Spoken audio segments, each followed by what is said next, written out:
دن کے 11 بجے ہیں۔ السلام علیکم، یہ ریڈیو پاکستان ہے۔ محمد انیس سے خبریں سنیے۔ پہلے اہم خبروں کا خلاصہ۔ صدر اور وزیر اعظم نے صحت کی سہولتوں کی مؤثر فراہمی یقینی بنانے کی غرض سے انسانی ہمدردی کی تنظیموں کے ساتھ شراکت داری بڑھانے کے لیے حکومت کے عزم کا اعادہ کیا ہے۔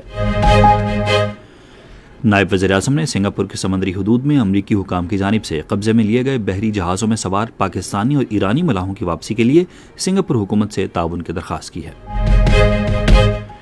پاکستان نے کہا ہے کہ جنوبی ایشیا میں پائیدار استحکام کے لیے جموں کشمیر سمیت دیگر تنازعات کے پرامن حل کی ضرورت ہے۔ اور سعودی حکومت نے مناسک حج کے دوران عازمین کی سہولت کے لیے اردو سمیت 11 زبانوں میں ہیلپ لائن 1966 قائم کی ہے۔ اور اب خبریں تفصیل کے ساتھ۔ صدر آصف علی زرداری اور وزیر اعظم محمد شہباز شریف نے صحت کی سہولتوں کی بروقت اور مؤثر فراہمی یقینی بنانے کی غرض سے انسانی ہمدردی کی تنظیموں کے ساتھ شراکت داری بڑھانے کے لیے پاکستان کے عزم کا اعادہ کیا ہے۔ انہوں نے آج عالمی ریڈ کراس اور ہلال احمر کے دن کے موقع پر اپنے پیغامات میں تمام متعلقہ فریقوں پر زور دیا کہ وہ انسانیت، یکجہتی اور خدمت کے عزم کی تجدید کریں۔ صدر مملکت نے اپنے پیغام میں انسانی خدمت کے لیے ریڈ کراس اور ریڈ کریسنٹ موومنٹ کے رضاکاروں، عملے اور شراکت داروں، بالخصوص انسانی خدمت کے لیے پاکستان ہلال احمر سوسائٹی کے غیر متزلزل عزم کو سراہا۔ وزیر اعظم نے اپنے پیغام میں کہا کہ حکومت معاشرے کو درپیش چیلنجز سے نمٹنے کے لیے ایک مضبوط، منظم اور جامع نظام کے قیام کے لیے پرعزم ہے۔ انہوں نے کہا کہ ہر قسم کے بحران میں انسانی وقار اور تحفظ یقینی بنانا حکومت کی اولین ترجیحات میں شامل ہے۔ نائب وزیر اعظم محمد اسحاق ڈار نے سنگاپور کے وزیر خارجہ ویویان بلاکرشنن سے ٹیلی فون پر گفتگو کی اور سنگاپور کی حدود میں امریکی قبضے میں لیے گئے بحری جہازوں پر سوار 11 پاکستانی اور 20 ایرانی ملاحوں کی بحفاظت وطن واپسی کے لیے سنگاپور سے تعاون کی درخواست کی۔ انہوں نے کہا کہ ہم سنگاپور کی طرف سے کیے جانے والے مدد اور تعاون کو سراہتے ہیں۔ نائب وزیر اعظم نے کہا کہ پاکستان اپنے دفتر خارجہ اور متعلقہ حکام کے ذریعے امریکی حکام اور دیگر کے ساتھ قریبی رابطہ کر رہا ہے تاکہ ہمارے شہریوں کی حفاظت، بہبود اور جلد واپسی کو یقینی بنایا جا سکے۔ وزیر پیٹرولیم علی پرویز ملک نے کہا ہے کہ پاکستان سعودی عرب کے ساتھ توانائی کے شعبے میں اپنی اسٹریٹجک شراکت داری کو مزید وسعت دینے کا خواہش مند ہے۔ انہوں نے پاکستان میں سعودی عرب کے سفیر نواف بن سعید المالکی سے اسلام آباد میں ملاقات کے دوران پاکستان کو پیٹرولیم مصنوعات کی فراہمی میں خصوصی ترجیح دینے پر سعودی عرب کا شکریہ ادا کیا ہے۔ وزیر پیٹرولیم نے کہا کہ حکومت ملک کی توانائی کی ضروریات پوری کرنے کے لیے اقدامات کر رہی ہے اور اس سلسلے میں سعودی تعاون کی انتہائی قدر کرتی ہے۔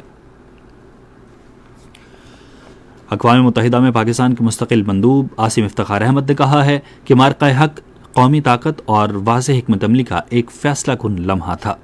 انہوں نے مارکہ حق کی پہلی سالگرہ کے موقع پر ایک پیغام میں اس عزم کا اعادہ کیا کہ پاکستان کی خود مختاری، علاقائی سالمیت اور قومی وقار مقدس اور ناقابل تسخیر ہیں۔ عاصم افتخار احمد نے کہا کہ ہم پاکستان کے بہادر مسلح افواج کو بلا اشتعال جارحیت کے خلاف ان کی جرت، پیشہ ورانہ مہارت اور وطن عزیز کے مثالی دفاع پر زبردست خراج تحسین پیش کرتے ہیں۔ انہوں نے کہا کہ پاکستان ہمیشہ امن کا خواہش مند ہے، تاہم امن کا قیام بین الاقوامی قانون کی خلاف ورزیوں سے اور یک طرفہ طور پر ممکن نہیں۔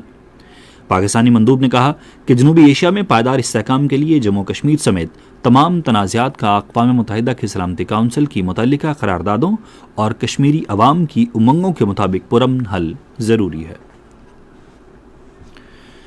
سعودی حکومت نے مناسک حج کے دوران عازمین کو 24 گھنٹے سہولت فراہم کرنے کے لیے اردو سمیت 11 زبانوں میں ایک ہیلپ لائن 1966 قائم کی ہے۔ یہ ہیلپ لائن عازمین حج کو تمام ضروری معلومات اور مدد فراہم کرنے کے لیے براہ راست مواصلاتی چینل کے طور پر کام کرتی ہے۔ جنوب مشرقی ایشیائی ممالک کے رہنماؤں کا اجلاس آج فلپائن میں ہو رہا ہے، جس میں مشرق وسطیٰ کے بحران کے اثرات کے حوالے سے مربوط اور ٹھوس لاہ عمل پر غور کیا جائے گا۔ سیبو جزیرے پر ہونے والے اس اجلاس میں توقع ہے کہ جنوب مشرقی ایشیائی ممالک کی تنظیم آسیان کے رہنما ایک مربوط حکمت عملی پر زور دیں گے تاکہ خطے میں توانائی اور خوراک کا تحفظ یقینی بنایا جا سکے، جو بالخصوص ابنائے ہرمز کی تقریباً 70 روز سے ناکہ بندی کے باعث شدید متاثر ہو رہا ہے۔ ڈھاکہ میں پاکستان کے خلاف 2 میچوں کی سیریز کے پہلے کرکٹ ٹیسٹ کی پہلی اننگز میں بنگلہ دیش نے اب سے کچھ دیر پہلے تک 100 رنز بنائے تھے اور اس کے 2 کھلاڑی آؤٹ ہوئے تھے. اس سے قبل پاکستان نے ٹاس جیت کر بنگلہ دیش کو بیٹنگ کی دعوت دی. اسی کے ساتھ ہی خبریں ختم ہوئیں. مزید خبروں اور تجزیوں کے لیے آئیے ہماری ویب سائٹ پر، پتہ ہے radio.gov.pk، اور فیس بک کے link radio Pakistan news official پر آپ براہ راست ویڈیو سٹریمنگ بھی ملاحظہ کر سکتے ہیں.